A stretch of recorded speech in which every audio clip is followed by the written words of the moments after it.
Millions of American jobs start right here. America's farmers export over $100 billion of crops and products. We have the #1 trade surplus of any American industry.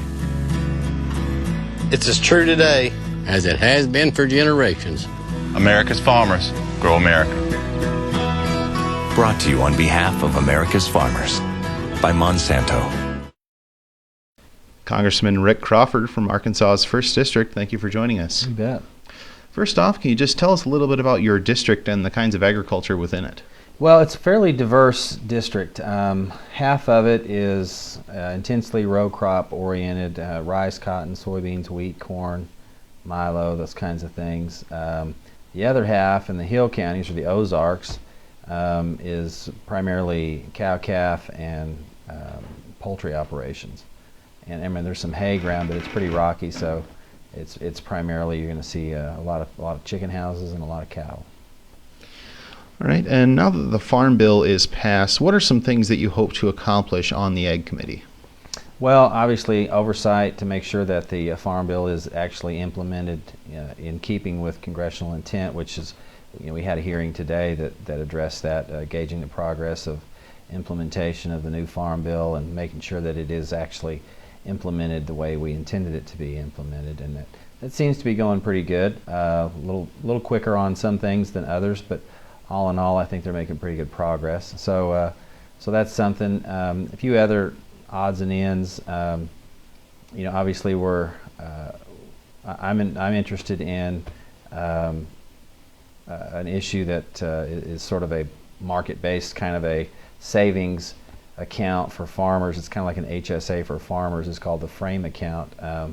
Farm Risk Abatement and Mitigation Election is the acronym, and it would allow farmers to save and fund their own disaster with some tax benefits. Problem is we're in the middle of a kind of a tax reform debate, and so the timing on that, I don't know what that's likely, but we've got a lot of support for it. And does that kind of include some goals that you might have for the Livestock Rural Development and Credit Subcommittee that you chair? Well, on the livestock side, a couple of things. One, we're watching the Cool ruling pretty closely. I'd like to see that repealed. We need to increase the line speed on our poultry lines, increase efficiency and reduce costs. As far as rural development goes, certainly paying close attention to rural broadband issues, and we'll probably have a hearing on that sometime within the next month, hopefully before we go on August break. And then we just finished a hearing on credit about 10 days ago or so. So we've been pretty active in the subcommittee since passage of the Farm Bill. You've been fairly vocal and even introduced some legislation to help keep the Environmental Protection Agency in check. Where do you think is a good balance between good environmental policy and allowing agricultural producers to do their work?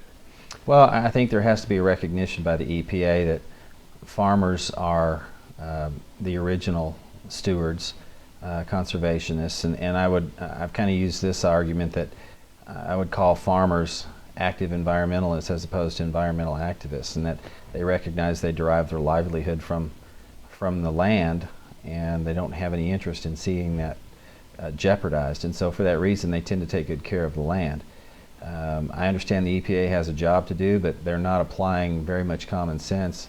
I'll give you an example: the Endangered Species Act, as it's being applied in Arkansas, for the sake of two obscure species, the Neosho mucket and the rabbit's foot mussel. It's going to have a negative impact on about 41% of the state if they're successful in designating critical habitat, but they've not given any consideration to the economic impact. So obviously we want to make sure that there is a full economic analysis done before moving forward with any kind of a critical habitat designation. That's one example. The other is waterways of the U.S. and determining just what the end game is with respect to waterways and how they regulate and how far they're going to go with regulation, and using a Supreme Court ruling that was, or an opinion rather, that was rendered by Justice Kennedy, that they're using significant nexus as a determination on whether a waterway ought to be regulated or not, but there's extreme amount of ambiguity in that term, and who actually determines significant nexus. So with issues, policy issues in Washington such as coal, such as waters of the U.S., that really could hamper a producer's efforts back home, what are some things that producers can do to really communicate their dissatisfaction with the way things might be going in Washington? I would say, and as we encourage our producers in our district, engage your congressman and your senator. Make sure they know you're there and you have an opinion. Your opinion matters, and that helps really form the opinion of your senator or your representative, ideally. We actually have an Ag Advisory Council that we meet with regularly to get their input on these ag issues, and so we stay very close, and if your member of Congress doesn't have an Ag Advisory Council, I would ask them why not, and see what it takes to put that council together and really get an organized body to help advise that member of Congress. You have previous experience as a news anchor and as an ag reporter. What was it like transitioning to kind of the other side of the story and the other side of the camera? It was a real eye-opener. I've kind of watched these proceedings since the '96 Farm Bill, and I've never seen anything like it. And then we marked up 2 farm bills in the space of about 12 months. That just doesn't happen, and so we've seen dynamics have really changed, and certainly nothing I've ever seen before. And being on this side of it, as you said, it was a real experience.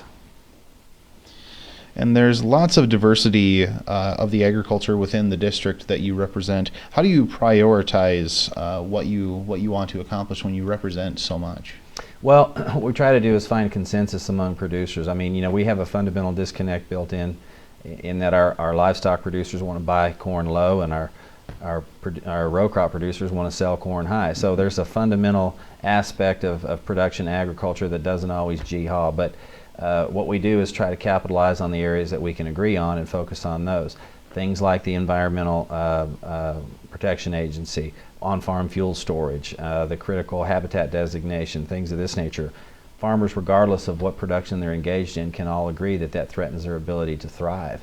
And so those are the areas that we really focus on as it applies to overarching policy that affects agriculture. Now, obviously we're going to get down in the weeds and start talking about things that are specific to livestock producers, poultry producers, and then again we've got to deal with, I have the largest rice producing district in the country. Half of the U.S. rice crop comes out of the 1st District of Arkansas. So obviously I'm very sensitive to rice production and significant cotton production as well, and we've made great strides in expanding our corn acres. So things like that, obviously very sensitive to. And just to wrap it up here, Congressman, can you tell us a little bit about yourself and what made you want to run for Congress? Well, I started this Ag Network just to try to inform our farmers, and when you start a business and you start to see that you've got to sign the front side of that paycheck, and you've got to be the one that meets all the requirements and the taxes and all the other things associated with running a business and the regulations and so on, it can be frustrating. And I started to see some things change, and you can only sit on the couch so long and yell at the TV before you have to either shut up or get involved and try to make a difference. So I chose to get involved and try to make a difference. Congressman Rick Crawford from Arkansas's 1st District, thank you for joining us. You bet.